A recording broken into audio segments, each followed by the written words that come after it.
Hello students, Sunita Sinha के इस channel में फिर से आप सभी का स्वागत है। आज के इस वीडियो में मैं वाक्य अशुद्धि शोधन के उदाहरण भाग 2 लेकर आई हूँ। पहले वाले वाक्य भाग में वाक्य अशुद्धि शोधन के उदाहरण भाग 1 में मैं 30 अशुद्ध वाक्यों को शुद्ध करना बताई थी। ये भाग 2 में 31 से शुरू कर रहे हैं। अगर मेरा चैनल अभी तक सब्सक्राइब नहीं किया हो तो जल्दी से सब्सक्राइब कर दो, क्योंकि पढ़ाई शुरू होने वाली है। चलिए शुरू करते हैं। 31 में अशुद्ध वाक्य है, विद्यालय के दाएं बड़ा सा मैदान है। क्या होगा? विद्यालय के दाएं नहीं, विद्यालय की दाईं ओर, विद्यालय की दाईं ओर, विद्यालय की दाईं ओर बड़ा सा मैदान है। अब ये वाक्य शुद्ध हो गया। 32 में शुद्ध वाक्य है, गुरुदेव यह तो सरासर अन्याय है। अब बताओ स्टूडेंट्स, यहाँ कहाँ गलती हुई है? यहाँ विस्मयादि बोधक सब चिन्ह, विस्मयादि बोधक चिन्ह मिसिंग है, गायब है। यहाँ क्या लग जाएगा? गुरुदेव के बाद विस्मयादि बोधक चिन्ह लगेगा। गुरुदेव यह तो सरासर अन्याय है। 33 अशुद्ध वाक्य है, लड़की झूले पर से गिर गई। झूला पर तो है ही है, फिर पर क्या लिखेंगे? पर नहीं लिखाएगा। क्या होगा? झूले से गिर गई, लड़की झूले से गिर गई। अब ये वाक्य शुद्ध हो गया। 34 में अशुद्ध वाक्य है, यह पुस्तक आपको कहाँ मिली। इसमें क्या गलती है? इसमें जो है ये पूर्ण विराम नहीं लगेगा, विराम चिन्ह की गलती है। यहाँ कौन सा विराम चिन्ह लगेगा? प्रश्नवाचक चिन्ह लग जाएगा, क्योंकि यह प्रश्न पूछा जा रहा है कि कहाँ मिली। देखो स्टूडेंट्स, ऐसा वाक्य लेकर है जिसमें एकदम माइनर, बहुत छोटा गलती है, लेकिन ध्यान नहीं आता है। थोड़ा सा अगर ध्यान से देखोगे तो समझ में आ जाएगा कि वाक्य में कहाँ शुद्धियाँ, कहाँ गलती है, कहाँ त्रुटि है।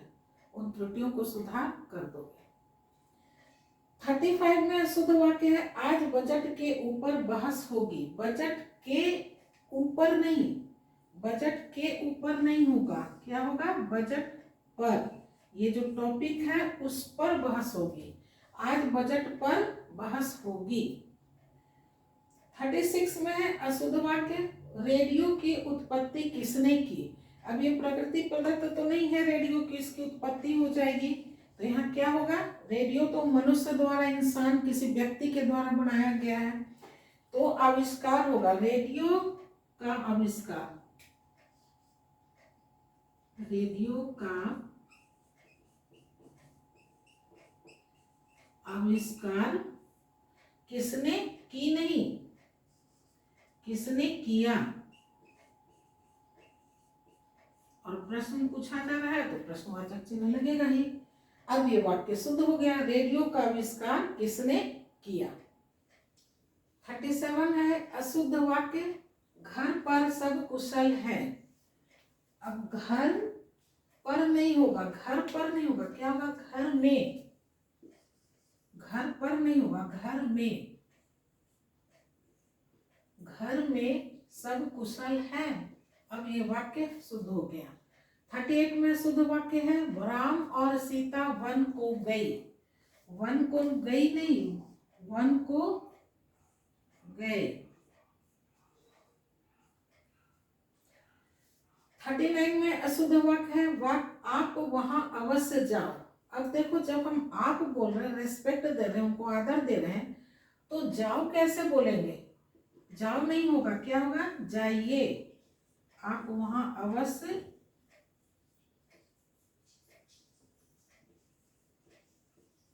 जाइए। बहुत लोग ऐसे हैं, बोलते हैं आपके साथ, आप जाओ, आप खाओ, आप बैठो, आप पहले बैठो। तो अरे आप भी बोल रहे हो, उनको रेस्पेक्ट दे रहे हो, तो फिर बैठो कैसे बोलोगे? तो रेस्पेक्ट के साथ बोलोगे ना कि आप वहां अवश्य जाइए, आप वहां बैठ जाइए। तो क्या होगा यहाँ शुद्ध? आप वहां अवश्य जाइए। 40 में अशुद्ध वाक्य है, अब और स्पष्टीकरण करने की आवश्यकता नहीं है। देखो स्टूडेंट्स, स्पष्टीकरण ही हो गया कि स्पष्ट करना, तो फिर करने की क्यों लिखाएगा? स्पष्टीकरण ही करना हो गया कि स्पष्ट करना, तो वाक्य कैसे शुद्ध होगा? अब और स्पष्टीकरण, ये नहीं लिखेंगे इसको, अब और स्पष्टीकरण की आवश्यकता नहीं है, यानी अब और स्पष्ट उसको नहीं करना है। समझ में बात आ गई? क्लियर हो गया? 41 में शुद्ध वाक्य है, मैं आगामी वर्ष दिल्ली गया था। अब था है तो ये पास्ट टेंस हो गया, भूतकाल में, और आगामी हो गया, भविष्य काल की बात कहा जा रहा है, आगामी यानी आने वाला।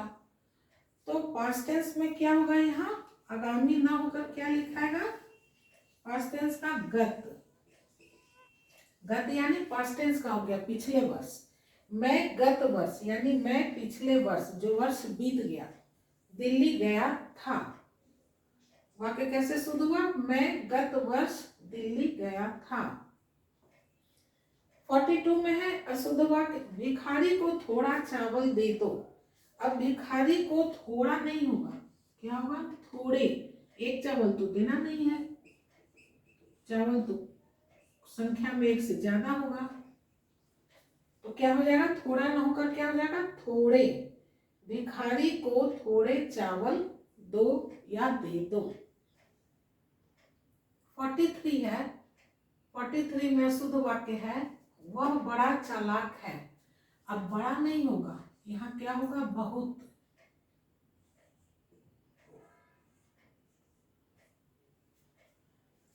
फोर्टी फोर में शुद्ध वाक्य है, वसंत ऋतु अच्छा लगता है। वसंत ऋतु अच्छा नहीं लगता है, अच्छी लगती है। वसंत ऋतु अच्छी लगती है। 45 में शुद्ध वाक्य है, वह समय का अच्छा सदुपयोग करता है। अब ध्यान दो, सदुपयोग, सदुपयोग का मतलब ये है कि वो सदुपयोग कर रहा है, माने अच्छा उपयोग कर रहा है। स मतलब अच्छा हो गया, सद जोड़ उपयोग यानी अच्छा उपयोग कर रहा है, तो फिर यहाँ अच्छे की जरूरत यहाँ लिखना जरूरी नहीं है, इसको नहीं लिखेंगे। वह समय का सदुपयोग करता है। 46 में शुद्ध वाक्य है, पंकज ने उसे आवाज लगाई पर रीति चली गई। अब यहाँ क्या त्रुटि है, क्या गलती है? संज्ञा और सर्वनाम के बीच का अन्वय, यानी संज्ञा और सर्वनाम के बीच का मेल यहाँ पे सही नहीं है। यहाँ जो पहले लगा हुआ है सर्वनाम, ये जाएगा पीछे यहाँ पर, और रीति जो संज्ञा शब्द है वो आएगा पहले। क्या लिखाएगा? पंकज ने रीति को लगेगा यहाँ। पंकज ने रीति को आवाज लगाई पर वह चली गई। यहाँ संज्ञा और सर्वनाम का अन्वय सही नहीं है, उसको सही कर दिए। पंकज ने रीति को आवाज लगाई पर वह चली गई। अब ये वाक्य शुद्ध हो गया। 47 में शुद्ध वाक्य है, मैं रविवार के दिन तुम्हारे घर आऊंगा। अब देखो, वार का मतलब ही होता है दिन, और फिर यहाँ दिन लिखा हुआ है, क्या होगा शुद्ध वाक्य? मैं रविवार को, इसको अंडरलाइन कर दे, मैं रविवार को तुम्हारे घर आऊंगा। वाक्य शुद्ध हो गया। 48 में शुद्ध वाक्य, मेरी साड़ी तुमसे अच्छी है। अब बोलने के क्रम में लोग कहते हैं हाँ मेरा साड़ी तो तुमसे अच्छा है। तुमसे तो फिर उसी से तुलना हो गया, उस व्यक्ति से, उस है ना, वो इंसान से हो गया तुलना, वो जो लड़की या महिला, जो औरत, जो भी नारी है, उनसे हो गया तुलना। यहाँ तो साड़ी का तुलना किया जा रहा है, तो कैसे वाक्य शुद्ध बनेगा? मेरी साड़ी तुमसे की जगह लिखाएगा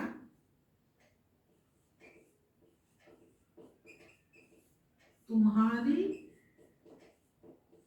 साड़ी से। तब यहाँ साड़ी की तुलना हो रहा है, मेरी साड़ी और तुम्हारी साड़ी। अगर तुमसे कर देते हैं तब तो फिर वो नारी महिला जो भी है उससे हो जाएगा तुलना, साड़ी और उस नारी महिला से या उस लड़की से या स्त्री से। तो अशुद्ध वाक्य है मेरी साड़ी तुमसे अच्छी है। शुद्ध कैसे करेंगे इसको? मेरी साड़ी तुम्हारी साड़ी से अच्छी है। 49 में शुद्ध वाक्य है मैंने तेरे को कितना समझाया।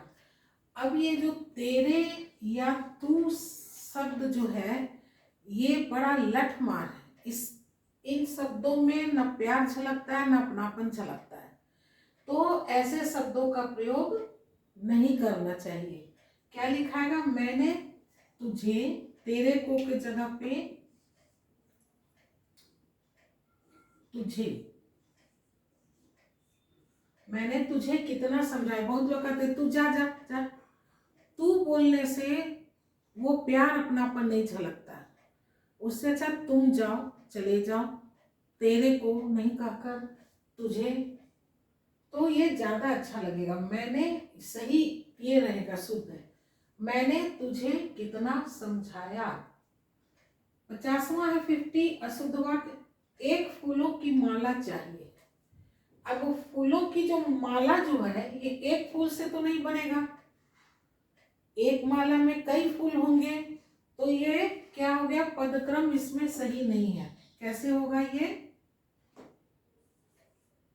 पदक्रम को सही करने में लिखाएगा फूलों की एक माला।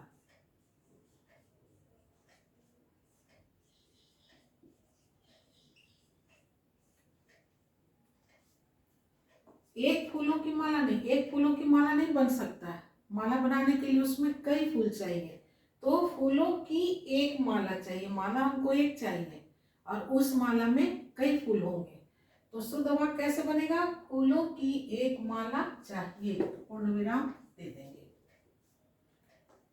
ये 50 अशुद्ध वाक्य को शुद्ध करना बताए। आज के इस वीडियो में बस इतना ही। मेरा वीडियो देखने के लिए आप सभी का बहुत बहुत धन्यवाद। एक नए टॉपिक के साथ नए वीडियो में मिलते हैं, तब तक के लिए bye bye and take care.